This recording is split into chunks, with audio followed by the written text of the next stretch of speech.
What is up, gamers? Today I'm here to unbox and give some first impressions on the Powkiddy RGB10 Max 3. What a name, am I right? Let's get into it. So late last year, I reviewed the Powkiddy RGB30, and I gave it a glowing review, saying it had one of the best curated libraries of ROMs I'd ever seen in a retro handheld, especially of the budget variety, and that was the 128GB model. And so on this one, I actually splurged and got the 256GB model because I wanted to see how it compared. I also want to say that this is a pretty cool design, pretty nice little box. It did come dented a little bit over here on the side. I think it got smashed somewhere along the way en route to me. There's really not much to it. It does say the model number here on the outside of the box, and on the other end it does have the different colors and which one I got, which is this, what they're calling orange. It looks very yellow to me for an orange device, but we'll see when we get in here. But overall, I do just like seeing some kind of design on the box rather than just a plain white box. I think that adds a really nice touch. We've got the console right here on top, of course. I'll set that aside just for a second. See what else is in the box under here. Okay, yeah, we do just have a manual and a USB-A to USB-C cable. Pretty much standard stuff there. No screen protector with this one. That's okay. I'll survive. Moving on to the main event. This is interesting. Shing. See, that just looks yellow to me. I know it has, like, I guess sort of a really, really light orange tint to it. But I would never look at this and call it orange. It just looks yellow. And I like it. It's very cool. Just looking around the outside here, we got your R2 and R1, L2, L1.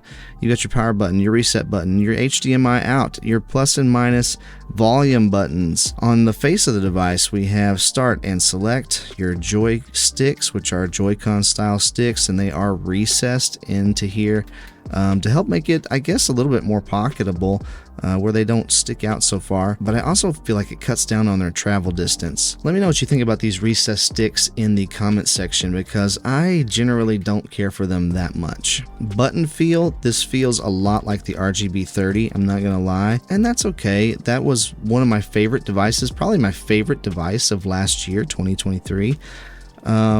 Actually, the D-pad might feel a little bit better than that device. Honestly, it feels like it has a little more resistance, and that one was really, really soft. Not much more, but just a little more. The face buttons feel about the same to me. I do like the size of these face buttons. They don't feel too small or cramped, so that's good. Start and select are micro switches. Get those really loud. Micro switches again. But everything else, even the bumpers, they're not as loud.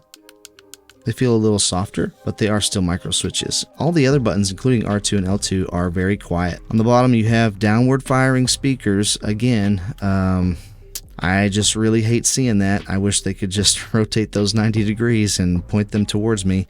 But it is what it is. We've got a USB-C port down here for charging, and 2 TF card slots, one for your OS and one for your games, and then an OTG port for an extra wired controller. My first impression of how this feels is, when I was looking at it online, I thought, man, it looks so comfortable. It's not as comfortable as I expected it to be. Now, it does have this nice rounded part on back, and my middle fingers can grip that pretty well.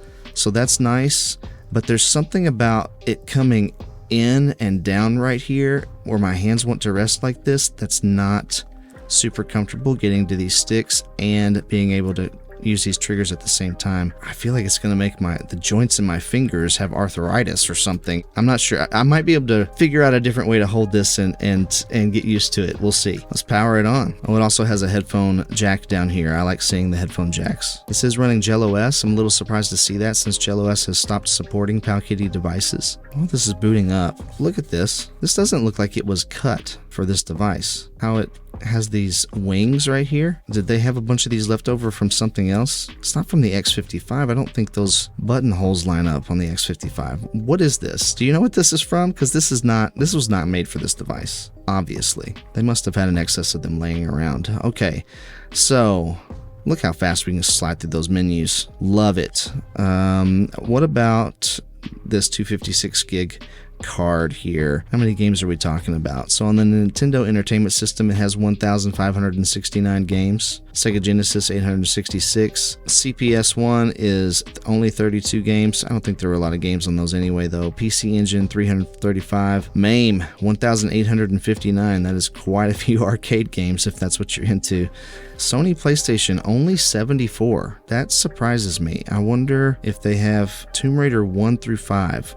That doesn't even compute. I don't know what that means. Resident Evil Director's Cut, Resident Evil 2, Resident Evil 3, no Metal Gear Solid. We do have a couple of Medal of Honor games though. That's cool. No Final Fantasy 7, but we do have Final Fantasy Tactics and Origins. Crash Bandicoot. So yeah, there's some good stuff on here. Sega Master System 482 games. Sony PSP 374 Sony PSP games. That actually takes up quite a bit of space. I'm not going to scroll through all of these, but you can see there's a long list of games here, including God of War, which I'm just going to go ahead and jump into. We'll see what this performance is like. And speaking of checking out games, why don't you go ahead and check out the channel a little more by subscribing and hitting that notification bell. It means a whole lot. This is running the RK3566 chip. It has 1 gig of RAM.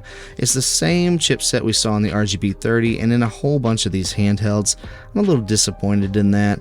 I wish that they had done something different, something a little more powerful, because a lot of these upper systems here, like the PSP and the Nintendo 64, a lot of the games on there do struggle to run on this chipset at full speed. So I wish they had just given it something a little newer with a little more power, but let's not prejudge it. Let's see what it can do. So I do like the screen. We have a nice 5-inch widescreen here, and that's a great size. It's still easy to see, but it's plenty portable. So this is trying to run at 100% speed, but it is using a frame skip, and right now it's averaging between 15 and 20 frames per second, which isn't fantastic, but that is what we've come to expect from this chipset. So it's not really that surprising either. Shablamo! I got an idea. Let's take this giant club and hit this guy in the face. Alright, so like with any of these handhelds, if you can deal with that lower frame rate, and it is obviously lower, then you can have fun here, because this is one of the hardest games to run, but it still works. Let's see something real quick. There's something about the analog stick doesn't feel right. You see that? Doesn't go all the way to the top. That is unfortunate. Let's turn the sensitivity up a little bit. Let's see if that helps. So about 138, because here's the problem and again, I think it has something to do with these recessed sticks. It just doesn't, you can't push it all the way up because they get stopped. At least that's what I suspect, because even in the raw input here, you can see it goes all the way to the left, it goes all the way down, but it doesn't go all the way to the right unless I really push on it hard, and I can't get it to the top at all. It stops right there. So you are going to have to adjust your sensitivity scale to about 1.38, it looks like, to get a full range of motion, which is actually important because I know for a fact in this game you have to move this stick in a circular motion to complete some actions. But it's also significant because if it doesn't think you're pushing the stick all the way forward, your character is not going to run at full speed. And so you're going to just be trudging through some of these games because it's going to be like walking instead of running. You can tell now that he's moving faster than he was before. Okay, so that was Sony PSP. We got about 1,500 Mega Drive games, or Genesis games. That's pretty cool. I'm sure there's a lot of favorites in there. Only 17 Dreamcast games. That surprises me. That is shockingly low. I thought there would be a lot more than that. Crazy Taxi 2, Power Stone 2, Resident Evil Code Veronica, Soul Calibur, Tech Romancer. Tech Romancer is actually a pretty fun game. Virtua Fighter. That just doesn't seem like enough Dreamcast games for this big of a card. That surprises me. Super Nintendo, we have 1,277 games. Let's just take a look at that real quick. I'm actually recording this on May the 4th. So they already have this Super Nintendo stuff, it looks like, and probably some other ones too, set up to be stretched across the 16:9 aspect ratio. This is crazy. Wow. I don't know why, but this being in widescreen really bothers me. I just don't like it's too stretched. Now the thing is, of course, you can go into RetroArch and change that.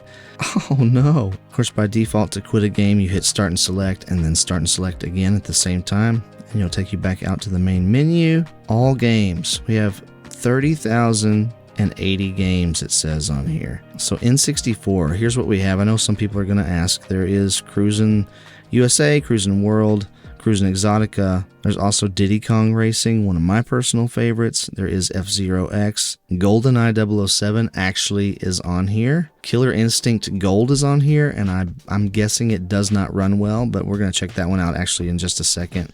Perfect Dark is on here. Love that. Spider-Man is on here. Super Smash Bros. Is on here, but there is no Super Mario 64. The Wave Race 64 is on here. There are also no Star Wars games on here, so no Shadows of the Empire, no Rogue Squadron, no Episode 1 Racer. I'm actually really surprised to see Killer Instinct Gold on here because that game never runs well on any of these chipsets that I've tested. So if it does run on here, I'm going to be shocked. I will say it's already doing better than I expected it to do. I don't get this game. I'm already dead. I'm terrible. So it's not running at full speed, but it is running better than I've seen it run before on a 3566. So I will say that, and that's encouraging. GoldenEye 007 is another one that always seems to struggle on this chipset, and both of those games are made by Rare. I wonder if there's any correlation there. Well, Diddy Kong Racing is also made by Rare, and that game runs great on this chipset, so probably just a coincidence. Oof. Okay. Well, I don't know. This might be playable. It seems kind of playable. This is incredible. It's a little dark, but it's running. Definitely some stutters here and there. I did change the GPU and the CPU both to performance mode, so that is going to hopefully help it run a little smoother. Oh gosh, the controls. Gotcha.